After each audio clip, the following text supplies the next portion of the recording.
होली का क्रम 13 तारीख को शायद होली जलेगी, 14 तारीख को गुरंडी रहती है, होली खिलाते हैं। होली में मोटे मोटे डूंड जलाए जाते हैं।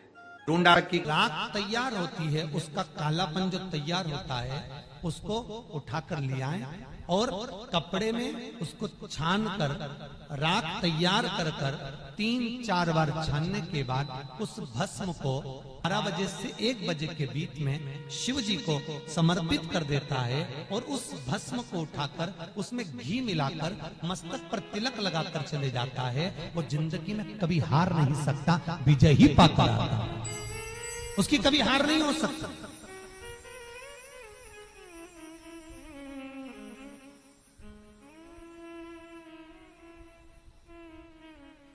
वो कभी हार नहीं सकता। शिव महापुराण की कथा कहती है वो भस्म विजयता को प्रदान करती है। आपको किसी से नहीं करना, किसी के हाथ नहीं जोड़ना, केवल वो भस्म का तिलक लगाकर जिससे आपका काम निकालना है उसके सामने पहुंच जाए, आपको सुख का अनुभव हो जाए, कार्य सिद्ध। तो भस्म इतनी प्रबल हो गई, शरीर में बहुत बड़ा रोग हो गया, छूटने को तैयार नहीं है, बड़े बड़े इलाज करवा लिए, बहुत दिखा लिया, बहुत सब दूर इलाज करवाया, सब दूर दिखाया, पर मिटने को तैयार नहीं है। तो फिर अबीर का प्रयोग, एक चावल का दाना, एक श्वेत पुष्प और अबीर भगवान शंकर को समर्पित कर धीरे धीरे धीरे धीरे शरीर का रोग अपने आप समाप्त होना प्रारंभ हो जाए। पूरी कहानी गलत बताई। अगर दुनिया के लोग सही कहानी बताते तो भतीजा और बुआ का संबंध खराब नहीं होता। कहानी गलत थी ना। लोगों ने कहा, हिरण्यकशिपु ने अपनी बहन से कहा, बहन तू अपने भतीजे को गोदी में रखकर बैठ जा और चादर ओढ़कर बैठ जाना, तू बच जाएगी, तेरा भतीजा जल जाएगा। तो बुआ भतीजे को जलाने के लिए गोदी में लेकर बैठी। बोलो सही है कि गलत है? लोगों ने कहानी गलत बताई। होली का लोगों ने कहा उसने अपने भतीजे को जलाया। पहले तो होलिका का नाम तो निकालो कि होलिका का नाम क्या है। कथा वालों ने कह दिया हिरण्यकशिपु की बहन थी होलिका, वो अपने भतीजी प्रहलाद को गोदी में लेकर बैठ गई। वो प्रहलाद को हाथी के पांव के नीचे डाला, खोलते तेल में डाला, अग्नि में डाला, इसमें डाला, उसमें डाला, नहीं मरा। आखिरी में अपनी बहन से कहा होलिका तो अपने भतीजे को गोदी में लेकर बैठ जा। पहले उस होलिका का असली नाम तो लाओ, जिस होलिका का नाम विष्णु पुराण में डूंडा लिखा है। क्या नाम लिखा है? डूंडा। होलिका का असली नाम लिखा है विष्णु पुराण में डूंडा। इसलिए आज भी होली में लकड़ी नहीं जलाई जाती, मोटे मोटे डूंड जलाए जाते हैं, क्योंकि उसका नाम डूंडा है। और डूंडा बैठी अग्नि में, भतीजे को गोदी में लेकर बैठ गई। उसके पास में एक ब्रह्मा जी की चादर थी, जिसको ओढ़ कर बैठ जाती थी तो आगी में जल नहीं सकती थी। डूंडा ने देखा चारों तरफ से आगी लग गई, मेरा भतीजा जल जाएगा। तो बुआ को लगा मेरा भतीजा जल जाएगा। बुआ वो होती है जो दुआ देती है, बुआ कभी बद्दुआ नहीं देती है। और डूंडा ने अपनी चादर को उतारा, आगी चारों तरफ से लग गई। बुआ को लगा मेरा भतीजा जल जाएगा, तो अपनी चादर उतार कर अपने भतीजे पे डाल दी और बुआ खुद जल गई, पर अपने भतीजे को नहीं जलने दिया। ये कथा है, पर लोगों ने उसको पूरी पलट दिया, पूरा पलट दिया। बुआ कब जलाई अपने भतीजे को? होली का क्रम 13 तारीख को शायद होली जलेगी, 14 तारीख को गुरंडी रहती है, होली खिलाती है। पिछले वर्ष थोड़ा सा होली का क्रम रहा, तो अब की बार सब जगह की होली में ना जाते हुए केवल एक होली, वो भी सीहोर की, वो 15 तारीख को महादेव की होली, मार्च को महादेव की होली। अपने शिवालयों में शंकर जी शिव मंदिर के अंदर चंदन का जल 1 लोटा अवश्य चढ़ाएं। महादेव की होली अवश्य मनाएं। होली आ रही है, लगी नहीं रिया की होली जैसा है। दिवाली आती है तो लगता ही नहीं कि दिवाली जैसा है। राखी आती तो लगता ही नहीं राखी जैसा है। सारे त्योहार फीके हो गए गुरुजी। हमने कहा त्योहार फीके नहीं हुए, त्योहार का कलर फीका नहीं हुआ, त्योहार का रंग फीका नहीं हुआ है। बस त्योहार वही है, गुलाल वही है, मिठाई वही है, गुजिया पपड़िया वही है, खुरमे चकरी वही है, पपड़िया वही है, गुजिया वही है, इंसान वही है, बस बाजार में से जो रौनक समाप्त नहीं हुई है, रौनक आपके भीतर की समाप्त हो गई। आपके भीतर इतनी ईर्ष्या भराती गई, इतनी ईर्ष्या भराती गई, इतनी ईर्ष्या भराती गई कि वो ईर्ष्या के कारण, उस अहंकार के कारण, उस अहम के कारण तुम एक दूसरे से मिलना पसंद नहीं कर पाते। पहले के लोग कहते थे हमारे यहाँ जब होली होती थी इतने लोग आते थे, मिलने जाते थे, गुलाल लेकर जाते थे। आजकल तो कोई दिखता नहीं है। कारण केवल इतना सा है, तुम्हारा अहंकार, तुम्हारा ईगो, तुम्हारा अभिमान तुम्हें अपने घर से बाहर नहीं निकालता। तुम घर से बाहर नहीं निकलते अपने अहंकार के कारण, अपनी काया के कारण, अपनी अभिमतता के कारण आप दूसरे से मिलना पसंद नहीं करते। जरा सा कोई ने कलर लगाया तुम्हें क्रोध आ गया, जरा सा किसी ने गुलाल लगाया तुम्हें गुस्सा आ गया, जरा सा कोई आया भाभी जी भैया जी करके गुलाल लगा गया, तुम न न न न न न न न न कहां जाओ। इतने वीआईपी हो गए, इतने वीआईपी हो गए, इतने वीआईपी हो गए कि अपने त्योहारों से भी दूर हो गए। मेरा निवेदन है, होली का त्योहार आ रहा है, उस फागुन के त्योहार में मेरा देवाधिदेव महादेव माता पार्वती के साथ होली खेलता है, मेरा कृष्ण कन्हैया राधा रानी के साथ होली खेलता है। आप भी अपने इष्ट मित्रों के साथ होली खेलिए और दिल से खेलिए। अरे सीहोर में, सीहोर जिले में एक होली होती थी। उस होली का नाम हमने पिछली बार बदल दिया था। कौन सी होली कर दी थी? महादेव की होली। पिछली बार हमारे सीहोर जिले में हमेशा होती आई थी वो होली, थोड़ा उसका नाम हमने चेंज कर दिया था तो उसको महादेव की होली कर दिया था। मेरे सीहोर जिले के रहने वाले सभी रहवासियों से, जिले भर के निवासियों से निवेदन करना चाहूंगा, वो पुरानी होली को बंद कर महादेव की होली नाम दिया गया है। शिव मंदिर में जाना है, चंदन का जल शिव जी को 1 लोटा चढ़ाना। एक बात अपनी जिंदगी में उतार कर रखो, शंकर भगवान को घी का दिया भी लगाओ तो तुम्हारे घर में जो असली घी हो, थोड़ा सा भले 1 पत्ती लगाओ, भले इतनी सी बत्ती जलाओ, पर असली घी की जलाओ। शिव जी को अगर चंदन भी लगा रहे हो तो असली लगाओ। शंकर भगवान को चावल भी चढ़ा रहे हो तो असली चढ़ाओ। शंकर भगवान को अगर अष्टगंध भी चढ़ा रहे हो तो असली चढ़ाओ। केमिकल का कोई चीज मेरे महादेव को मत चढ़ाओ जिससे भगवान शिव की मूर्ति नष्ट हो। ऐसी कोई चीज मेरे महादेव को ना चढ़ाओ। अगर शंकर भगवान के साथ आप होली खेल रहे हो तो चंदन का पानी शंकर भगवान को चढ़ाइए, अष्टगंध का जल भगवान शिव को चढ़ाइए।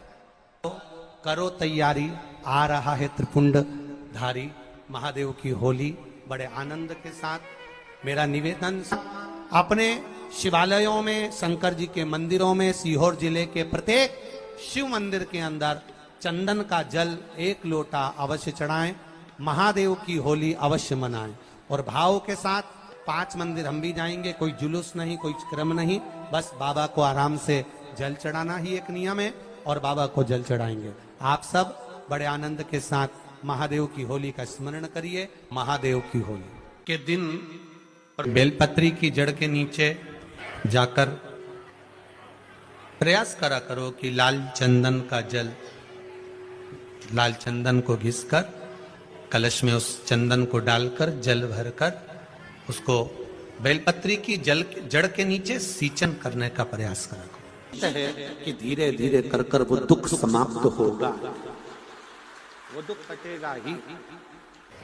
एक बहुत ध्यान देने वाली बात है कि अगर मान लो कि कहीं पैसा अटक गया है, नहीं आ रहा है, बहुत अथक प्रयास कर लिया, चंदन का जो जल होता है, ये व्यक्ति के जीवन में जो धन कहीं रुक गया, अटक गया, नहीं दे रहा, बेलपत्री के वृक्ष के नीचे, जड़ के नीचे सींचन करने से वो प्राप्त होता है। अथर्ववेद में वर्णन किया गया कि पीपल के वृक्ष की जो जड़ होती है, बेलपत्री के वृक्ष की जो जड़ होती है और आंवले के वृक्ष की जो जड़ होती है, इसके नीचे स्वर्ग का निवास होता है। किसका निवास है? स्वर्ग का निवास। जहां पर ये वृक्ष होता है और उस वृक्ष के नीचे बैठकर हम जब किस जल का सींचन कर रहे हैं। जैसे अभी आपको कहा था कि जल में अगर लाल चंदन मिला हो और आप बेलपत्री के जड़ में सींचन कर रहे हैं तो लक्ष्मी की आवक बढ़ेगी। कहीं पैसा अपना अटक गया, नहीं आ रहा, आएगा। पीपल की जड़ में इत्र का जल, पीपल की जो जड़ होती है उसमें इत्र का पानी, थोड़ा सा जल उसमें थोड़ा सा इत्र का भाग हो महाराज, और आप भगवान पीपल देव, पीपलेश्वर महादेव का स्मरण कर कर पीपल की जड़ में अगर जल चढ़ा रहे हैं और मान लो शरीर में कोई कष्ट हो गया है, शरीर में कोई रोग हो गया है, कोई मालूम पड़े ये हाथ 4 दिन से दुख रहा है या 4 दिन से ये नस दब गई है या ये कमर दब रही है, तो आप 2-4 दिन कर देखो। कलश के अंदर जल, जल में इत्र का थोड़ा सा भाग, पीपल की जड़ के नीचे आप उसका सींचन करिए पिपलेश्वर महादेव के नाम से। उस जल को थोड़ा सा भाग लेकर आ जाओ उसी में से जो चढ़ाया है, और उस स्थान पर जहां कष्ट है उसको लगाना प्रारंभ करिए। 2 दिन 3 दिन कर देखो। प्रैक्टिकल करने में क्या जाता है, सियोर वाला महाराज झूठ बोल रहा हो तो।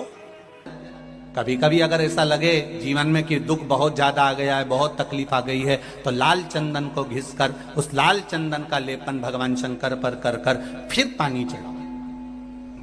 अगर कोई संकट भारी है और निकट रहा,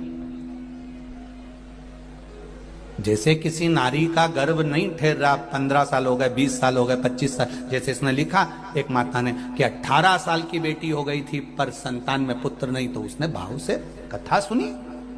ऐसे आपके भीतर अगर 20 साल हो गए, 25 साल हो गए, 30 साल हो गए, संतान का सुख ही नहीं है, लाल चंदन का लेपन बाबा भोलेनाथ पर करना प्रारंभ करो। पीठिका पर लाल चंदन का लेपन करना प्रारंभ करो। लाल चंदन से बाबा का श्रृंगार करना प्रारंभ करो। एक बेलपत्री पर लाल चंदन, दोनों पत्ती नीचे वाली, जो नीचे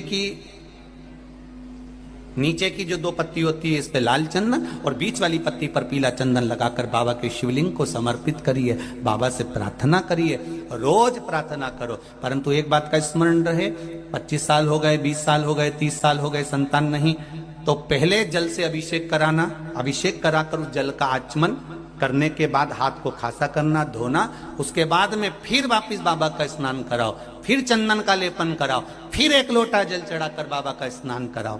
बाबा का बड़ा सुंदर भाव से लाल चंदन से जो अभिषेक करता है, बाबा को लेपन कर कर फिर जल चढ़ समर्पित करता है, निश्चित है उसकी गोदी मेरा देव अधिदेव महादेव जरूर भरता है। ये निश्चितता है। हम तो बेटियों से भी कहते हैं, जिसका विवाह नहीं हो रहा हो, 25 साल, 30 साल, 27 साल, 28 साल, 32 साल, 40 साल हो गए हो, नहीं हो रहा हो बेटा बेटी का विवाह, उसे लाल चंदन का प्रयोग अशोक सुंदरी वाली जगह पर 7 बिंदी लाल चंदन की लगाकर 7 बेलपत्र 7 बिंदी पर रखिए, और महाराज अपनी कामना कर कर भगवान से आइए, बाबा देगा, करेगा, 3-4 महीने में विवाह पक्का करेगा। ये लाल चंदन की महत्वता है। शिव तत्व। रोग बढ़ गया, बेलपत्री के वृक्ष के नीचे दीप लगाना प्रारंभ करो। बाबा से विनती कर कर घी का दिया लगाइए बेलपत्र वृक्ष के नीचे, बाबा से निवेदन करिए, रोग निवारण होगा। कि एक बार पांडवों ने अश्वमेध, एक बार आवर्त महोत्सव रखा और एक यज्ञ रखा। उस यज्ञ का नियम था, पहले जो यज्ञ होते थे उन यज्ञ का नियम था, यज्ञ में घंटा लगता था। वो यज्ञ की जैसी पूर्णाहुति होती थी तो यज्ञ का घंटा अपने आप बज जाता था, अपने आप बजता था, उसे बजाता कोई नहीं था, अपने आप बजता। आज यज्ञ का घंटा नहीं बजा तो युधिष्ठिर ने पंडितों से पूछा, ब्राह्मणों आपने यज्ञ करवाया पर ये यज्ञ का घंटा नहीं बजा। ब्राह्मणों ने कहा, हमने तो यज्ञ अच्छा करवाया पर घंटा क्यों नहीं बजा, समझ में नहीं आया। तब इतने में ब्राह्मणों में से एक ब्राह्मण यज्ञाचार्य ने कहा, मुझे लगता है यज्ञ 2 तरह का होता है, एक यज्ञ जो अग्नि में सांकल्य दी जाती है तो अग्नि देवता प्रसन्न होते हैं, और दूसरा यज्ञ वो कि भंडारा किया जाए और लोगों के मुंह में भोजन दिया जाए, वो यज्ञ भी प्रबल होता है। महाराज हमको लगता है यहाँ दोनों यज्ञ हुए, एक यज्ञ आहुतियों का, एक यज्ञ भंडारे का। मुझे लगता है भंडारे में कोई भूखा रह गया है, कोई भूखा है। अब वो भूखे व्यक्ति को ढूंढो।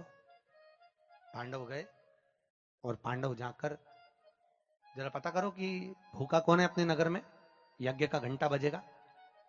जाकर देखा तो एक कुटिया में एक संत बैठे हुए थे। बाबा आपने भोजन किया है? नहीं।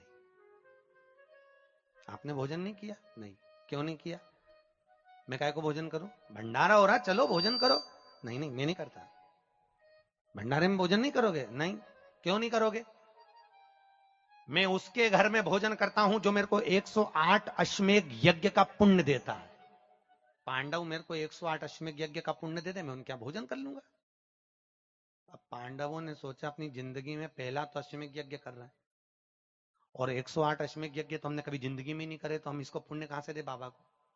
पांडव चले गए। द्रौपदी ने पूछा कोई मिला? हाँ, एक संत मिला है, पर 108 अश्वमेध यज्ञ का पुण्य मांग रहा है। द्रौपदी ने कहा चलो मैं लेके आती हूँ उस बाबा को। द्रौपदी गई, रथ लाया गया। द्रौपदी ने कहा रथ में बैठकर नहीं जाऊंगी, पैदल जाऊंगी। चप्पल लाई, द्रौपदी ने कहा नग्न पैर से जाऊंगी। नंगे पैर द्रौपदी उस संत के दरवाजे पर पहुंच गई। बाबा चलो, हमारे यहाँ यज्ञ हुआ है, भंडारे का भोजन करना। बाबा कहते हैं द्रौपदी तुझे मालूम नहीं, मुझे 108 अश्वमेध यज्ञ का पुण्य दे दे, मैं तेरे यहाँ भोजन कर लूंगा। द्रौपदी ने कहा लो बाबा, संकल्प छोड़ती हूं और 108 अश्वमेध यज्ञ का पुण्य तुमको देती हूं। संत ने कहा द्रौपदी तेरे पति ने तो कभी पूरे यज्ञ नहीं करे, तूने कब कर लिए? द्रौपदी बोली बाबा मैंने सुना है मेरे कृष्ण के मुख से, जब कोई व्यक्ति अपने घर से निकलकर किसी संत के दरवाजे पर, किसी कथा के पंडाल में, किसी मंदिर पर, किसी तीर्थ में पैदल पैदल जाता है, जितने कदम चलकर जाता है उतने अश्वमेध यज्ञ वो अपने जीवन के कर लेता है महाराज, उतने अश्वमेध यज्ञ वो अपने जीवन के करता है। और द्रौपदी ने कहा बाबा मैं तुम्हारे दरवाजे पर चलकर आई हूं, 18,000 कदम मैं चलकर तेरे दरवाजे पर पहुंची हूं, उसमें से 108 अश्वमेध यज्ञ तुमको देती हूं। संत उठकर खड़ा हो गया, द्रौपदी के यहां गया, भोजन करा, तो यज्ञ का घंटा बज गया महाराज, यज्ञ का घंटा बजा।